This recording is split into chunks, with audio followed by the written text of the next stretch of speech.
Hello, baddies, and welcome to another episode of the Good Energy series. I am your host, Rima, and today we're going to talk about being a good Muslim. Now, if that phrase already triggered you a little bit, then congratulations, you are literally in the perfect place. And I'm so excited to finally be having this low-key, very intimidating, taboo conversation around what it means to be a quote-unquote good Muslim.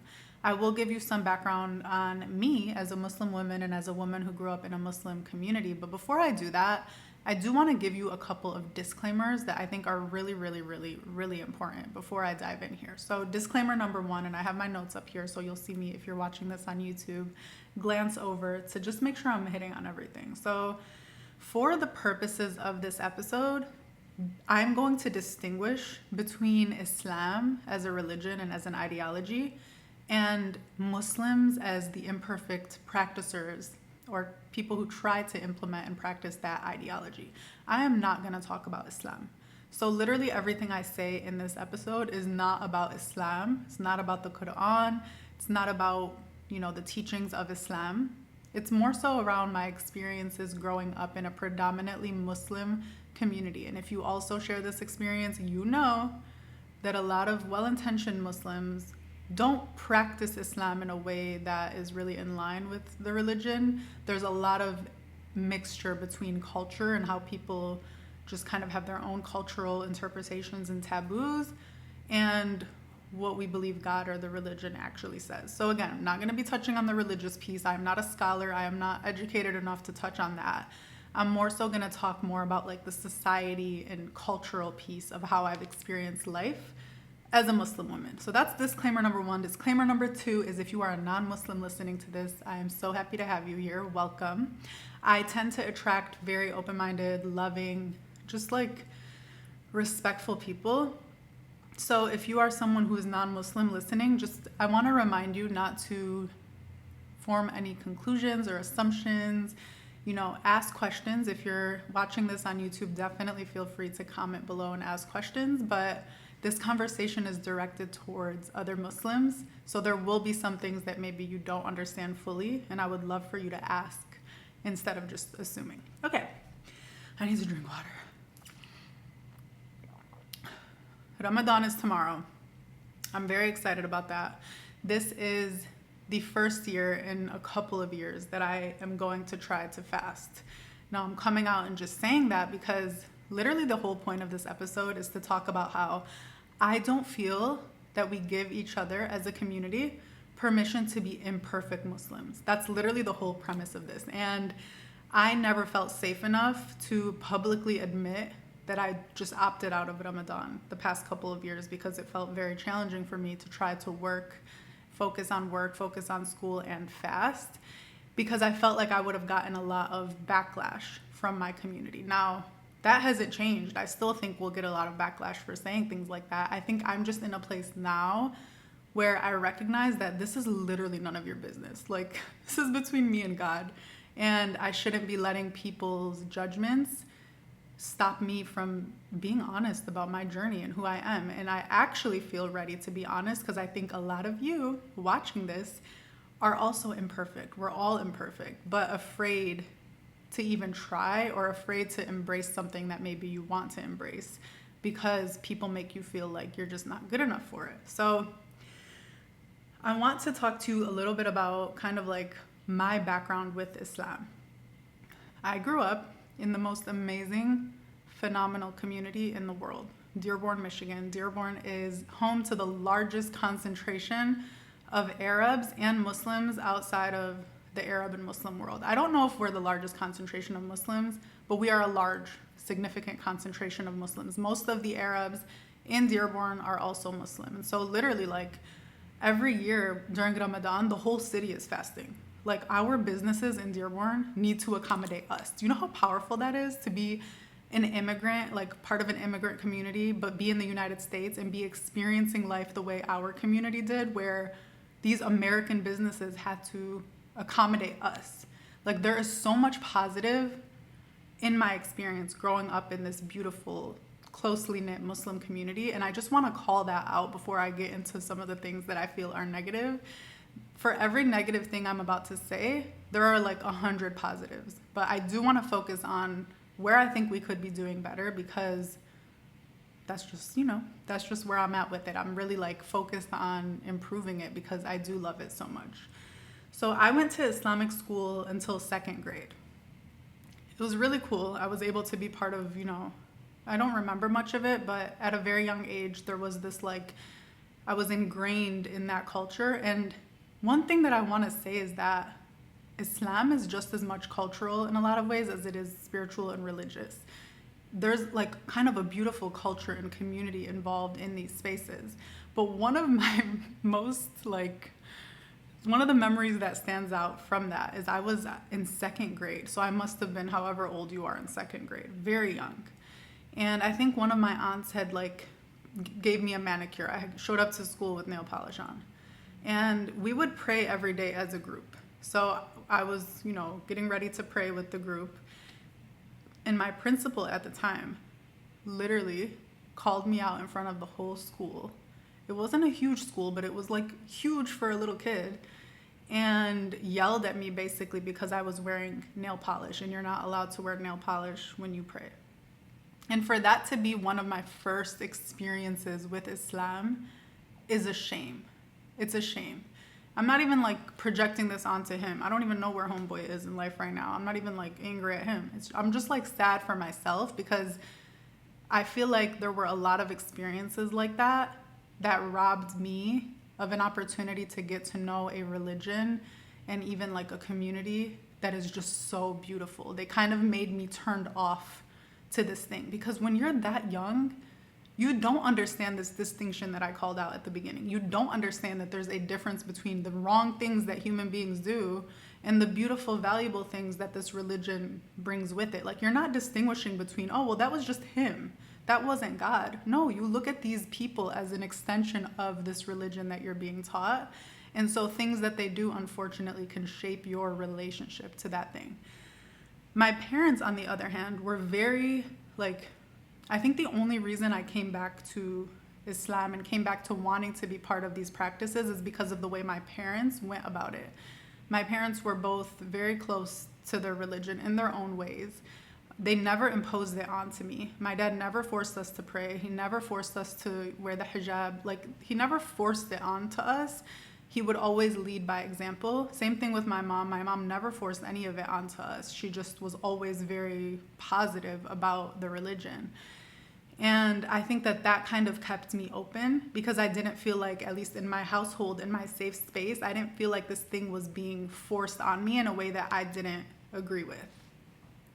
So one thing that I realized, though, when I got older is other religious communities are so vastly different in how they operate than we are. And this is my main criticism of just the Muslim community in America, is we act like God has just enlisted us as these liaisons to determine who gets to be part of the cool club and who doesn't. That just bothers me so much. And I want to call out that I think it's the loudest of us. I don't think that most of us believe this. I don't think that most of us behave this way.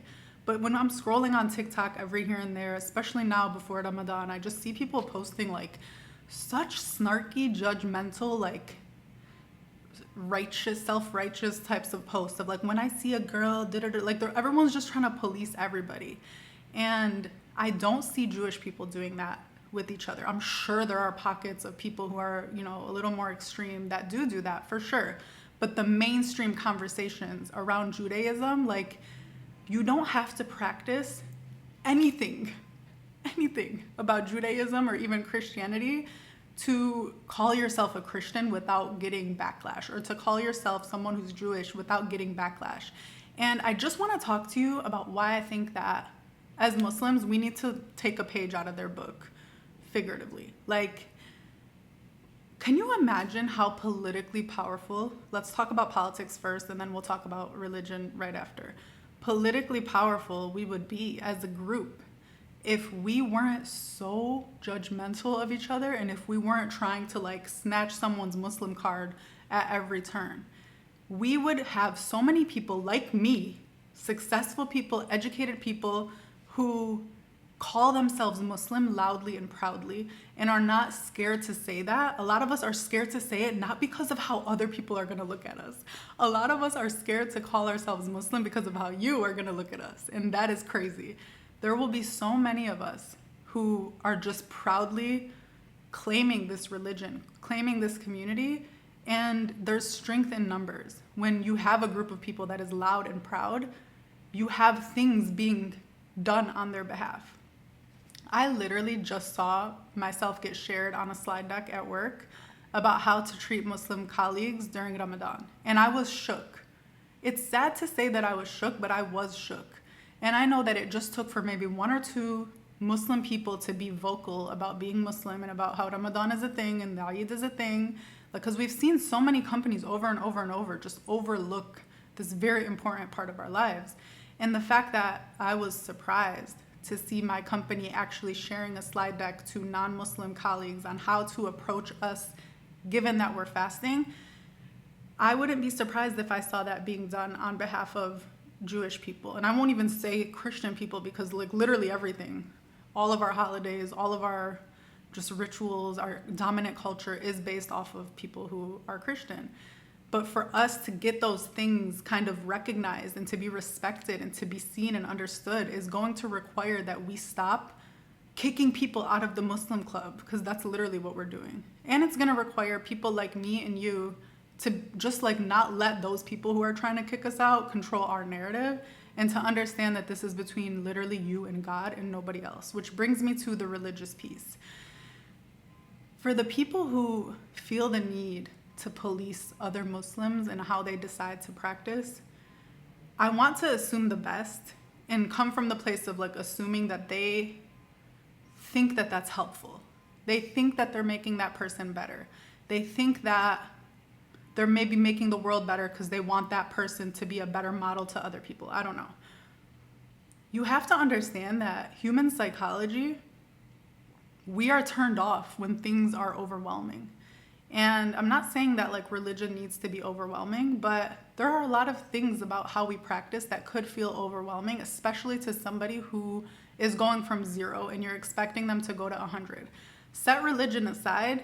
Anytime you ask someone who's at a 0 to build a habit at 100 and you hold them to the 100 standard, they're going to fail because that seems so inaccessible based on where they were the day before. And I don't see that in other communities. Like, I see people come to church after years of calling themselves an atheist, and the church embrace them with open arms and treat them the same as people sitting right next to them who show up every single Sunday. Same thing with Judaism. I think there's just so much like openness around come to this when it feels right for you. And that's what I imagine God wants us to do. I don't imagine that God wants any of us to make people feel like this thing, this religion, this community is inaccessible to them. I see so many people who go through specific phases in their lives, whatever it is. They're going through a hard time. They move away from God. They move away from religion. They move away from their families. Like, they're just far from everything that potentially loves them, right? And those are the people. Like, those are literally the people that need God the most or need religion the most, potentially, right? But we judge them so much because maybe they're not spending their days doing things that someone who practices would recommend that they do. Like, they don't look like a quote unquote good Muslim. And so it's like we stamp them as this bad person, and we make it almost impossible for them to be readmitted into this club. I keep using that analogy of like the cool club because that's how it feels. It feels like the second somebody strays off of this so-called righteous path, we kind of kick them off for good. And it really bothers me. It really bothers me. And I want to be real with you guys. Like, I never shunned Islam, but because of a lot of these experiences, I just kind of distanced myself from it. I felt like scarred from a lot of these experiences, and I felt like I wasn't ready to reacquaint myself with the religion or the community. And so what I did was I reacquainted myself with God. I never really stopped believing in God, but I think in my teenage years, I wasn't like actively like speaking to God. I felt like I wasn't good enough, right? The community made me feel like I wasn't good enough for God, ironically. But then one day I just decided, like, I'm going to start talking to God because you guys have made me feel like I'm not good enough for Islam and this doesn't feel accessible to me, but I know for sure that you can't tell me how to talk to God. I know for sure that me and God is literally me and God, and it's none of anybody's business. So I really started strengthening my relationship with God, and that saved my life. Like, it changed my life, it saved my life. It has become such an active, daily, ongoing practice that I've become a part of. And little by little, slowly but surely, as I strengthened my relationship with God, it just kind of unlocked for me, where it's like, this is it. You don't need anyone to tell you how to practice Islam. You need to figure out what that looks like for you. You need to interpret it the way that it makes sense to you. You need to build that relationship with this religion and with this community in the same way that you were able to do with God. Because at the end of the day, it's God that is going to determine whether or not my heart was in the right place, whether or not I practiced it to the best of my ability. Not you, not this random person commenting on TikTok, telling me to take the evil eye out of my bio. Like, they're not going to be the ones that determine how I did life at the end of the day. So why am I letting them determine how I'm doing life right now? Like, why am I doing that? So, I don't know. I just, like, for me, if there's one thing that I want to use my platform for moving forward, is to just, like, let it be okay to not be a perfect Muslim. And I know a lot of people will hear that and get very triggered. Like, oh, so you're just going to condone? No, like, you guys, like, calm down. We are all imperfect. We gossip.